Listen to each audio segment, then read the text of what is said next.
In this video, we're going to consider an example of a charged particle moving in a helical pattern through a magnetic field.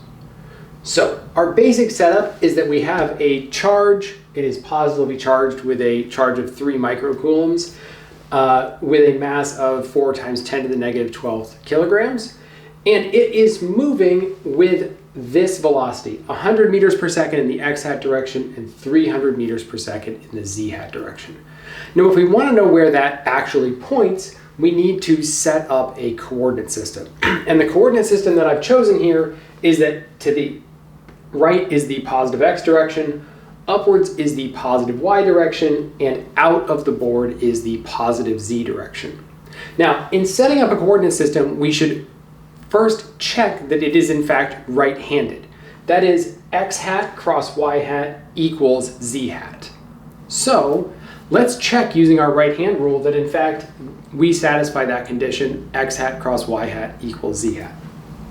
I will do this using 2 different versions of the right-hand rule. These are exactly equivalent in terms of the answers that they give you. It's just how you assign your fingers. So one version of the right-hand rule is that your thumb points in the direction of the first vector, your index finger points in the direction of the second vector in the cross product, and your other fingers point in the direction of the resultant vector. So thumb, index finger, resultant vector, x cross y points in the z direction. Now, the other version of the right-hand rule is that you use your index finger in the direction of the first vector, your other fingers in the direction of the second vector, and your thumb points in the direction of the third vector. This is exactly equivalent and will always give you the same answer as the other version, but we can just double check that this is true, that this coordinate system is right-handed using our second version of the right-hand rule. So our index finger points to the right, our other fingers, which correspond to our second vector being crossed, point upwards, and our resultant vector, z hat, points out of the board, making this a right-handed coordinate system. Okay, so now that we have double-checked our coordinate system, let's look at how this velocity vector physically looks in this coordinate system. Now, let's just 100 meters per second in the x direction, so it's going to point to the right, and 300 meters per second in the positive z direction out of the board. So this vector would look something like this. My velocity at the initial moment, my v naught, points out of the board and to the right somewhat, just like this. There's no realistic way of drawing this on our image, but this should give you a sense of how that velocity looks.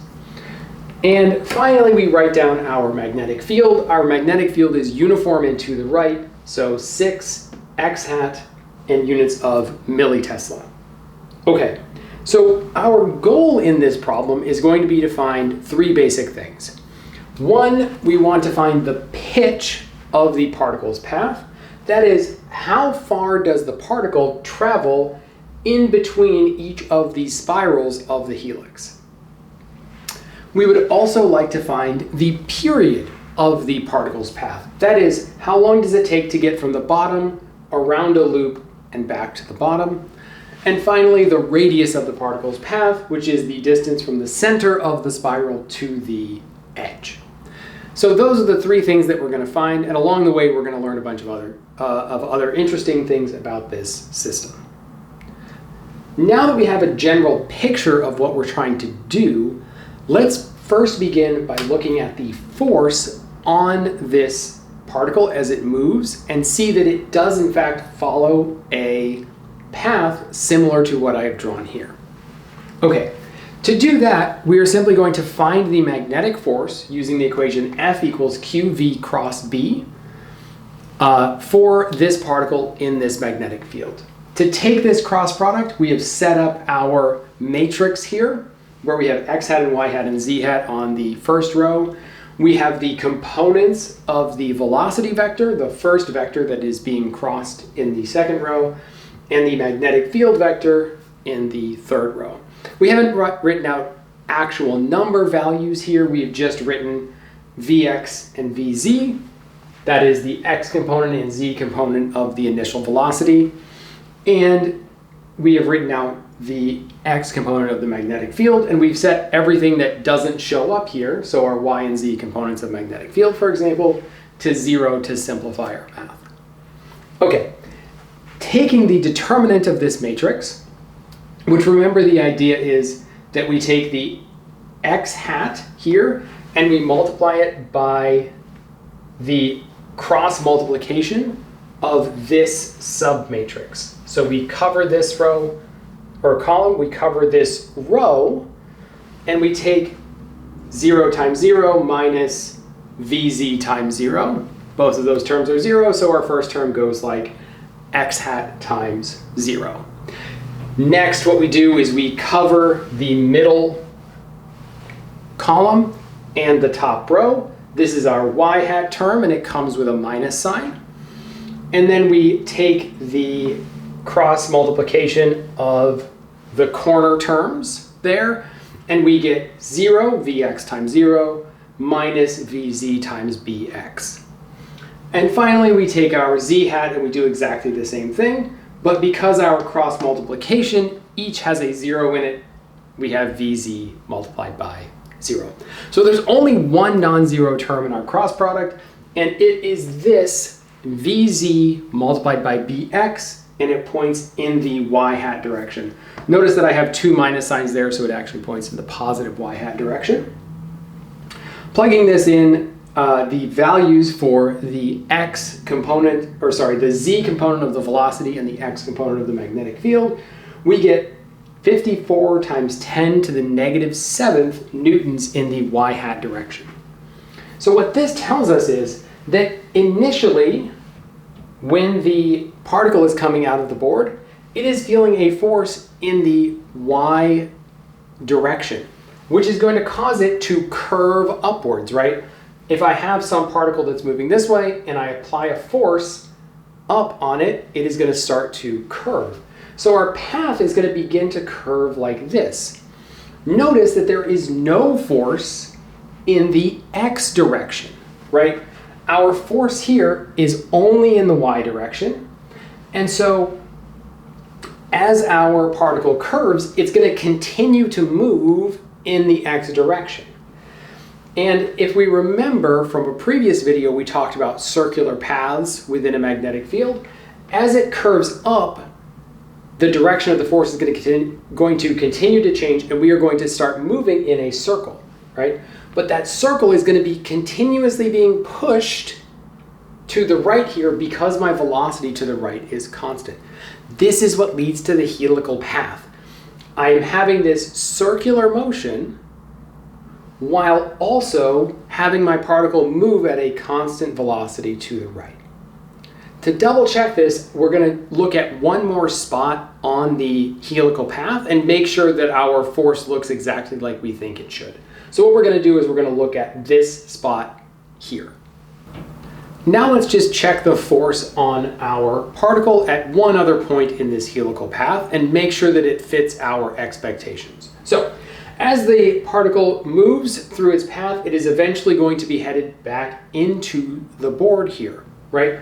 At this point, the x component of its path should not have changed, so it should have a velocity vector that looks somewhat like this.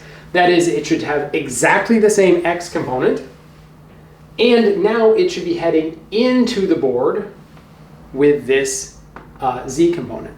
Now, remember that the magnetic force never speeds up or slows down particles because that force is always perpendicular to the particle's motion, right? So when we looked before, we have motion in the x direction and the z direction, and the force was in the y direction, right? So our force will always be perpendicular to the particle's motion, which means that it will never speed the particle up or slow it down. We only expect it to change the particle's direction. So the particle is going to move through and eventually be heading back into the board at this point here. Let's find out what that force looks like. To do that, all we're going to do is I've labeled this velocity v top. and our z component of velocity should have flipped directions at this point. Working through the determinant in exactly the same way, we find that the only thing that changes is the sign of our force. And when we bring this through, we now have one minus sign and one plus sign, where before this was a negative. We now have a minus sign here, and our force points in the negative y direction, straight downward, again, toward the center of our helical path, as we would expect. Now, if we look at some observer here, so say there's a person watching this particle spiral towards them, right? And if we look at the path that that person sees, obviously this is moving towards them, but if we only look in the YZ plane here, we see that initially the particle is moving in the positive Z direction. We're again ignoring the X component. We're moving in the positive Z direction, and we feel a force upwards. As we move through, we continue to feel a force inwards, and by the time we get to the top, we feel a force downwards. This comes from the cross product, and we can check this using our right-hand rule. So if we use our right-hand rule where our thumb points in the direction of the first component, our index finger points in the direction of the second component, that is the magnetic field, and our other fingers point in the direction of the resulting vector, let's try this. So my thumb points in the direction of the first component, my velocity. My magnetic field in this case points in the positive X direction, right, which is out of the board in this picture. So my index finger should point out of the board and my force points upward. Now, as my velocity changes, notice that my thumb, if I make my thumb continue to follow the direction of the velocity, my force always points inwards toward the center of the circle. I can do the same thing if I use my right-hand rule the other way, which is my index finger points in the direction of the first velocity, these fingers point in the direction of the magnetic field, and my thumb points in the direction of the force. Again, this is just a separate way of doing the right-hand rule, and I just want to provide both in case people are more familiar with one or the other. In this case, index finger points in the direction of the velocity, magnetic field points in the X direction out of the board, and my thumb points in the direction of the force, and I get exactly the same thing. As my index finger, which follows velocity, follows my velocity around, my thumb always points toward the center of the circle, indicating that I'm going to get a nice circular path. And then what's going to happen to get the helix is this circular path is going to be moving towards my observer here. And if I look at this from the perspective of this observer here, I see a clockwise circulation. So that's what this means. An observer who's standing here sees a clockwise circulation of the particle. It is spinning as if in the direction the clock would spin. Okay, so we essentially have two separate motions here. One is this nice circular motion, and the other is the particle moving forward, right? So it's spinning and moving forward at the same time, which builds up this pattern. The last thing that I want to point out before we move on is that the only thing that contributed to the force on my particle was the perpendicular component of the velocity. That is, the component of the velocity that points in the direction of the magnetic field did not contribute to our force at all. Our final velocity depended only on the z component of the velocity here multiplied by the x component. That is, the component of my velocity perpendicular to the magnetic field. If we had had some y component of my velocity, that could have contributed to the force as well, but the x component never will because it points in exactly the same direction as the magnetic field for this example. So I have labeled my diagram in a somewhat different way as well here, where I have put the direction of the perpendicular component of the velocity on the spiral here. So what this means is that the part of the velocity that is perpendicular to the magnetic field is coming out of the board on the bottom, because I said that my initial velocity was pointing out of the board here, and I was feeling an upward force which makes me curve upward like this. And then when I get to the top, my perpendicular component of the velocity is pointing into the board. As I'm halfway through, the perpendicular component of my velocity would point straight up in the y direction, right? As I'm kind of halfway between these two locations. And the only thing that matters for my force is that perpendicular component, and that's why I have labeled it here as V perpendicular, just to show kind of the general motion of the helix so that we can tell the difference between a clockwise rotation, right, it rotating this way as seen by this observer, and a counterclockwise rotation where I would flip the direction of these two perpendicular vectors and the particle would rotate the other way. Now that we've looked at the general properties of this helical motion and we have found the magnetic force on the particle, we are now ready to find the radius of curvature, the period of motion, the time for one cycle, and the pitch. So again, the radius is just the distance from the center of this helix to the edge of the path here. To find this, we use our centripetal force equation, mv squared over r. That is the force that you must have pointing radially inward in order to move in a circular or helical path. And that force is provided by the magnetic force. Remember that when we solved for the force on our particle, the only thing that contributed to our magnetic force was the perpendicular component of the velocity. We ignored this x-hat component of the velocity because it was parallel to the magnetic field. So this equation on both sides depends only on the perpendicular component of that velocity. Solving this equation for the radius, we get mv perpendicular divided by q times b. And plugging in our values, where we use 300 for the perpendicular component, only the z component here, we ignore this, and we get 0.67 meters as the radius of our path. Now, next, what we can do is we can use this radius knowledge in order to find the period. Now, there are actually quite a few equations that we can use to find the period, but this one is going to be the simplest for our purposes here. So we know 2 pi over r, 2 pi r, that is the the distance around a circle, divided by t, must be equal to our perpendicular velocity. That is, if I'm going to move in a circle, right, and we are again ignoring any motion in the x direction, that is an additional motion which does not help us move in a circle. So our circular motion here is how far did we move around the circle, the circumference of the circle, divided by how long did it take us, which is the period. And that distance over time is equal to our perpendicular velocity. If you are thinking about centripetal motion, we would also call this the tangential velocity.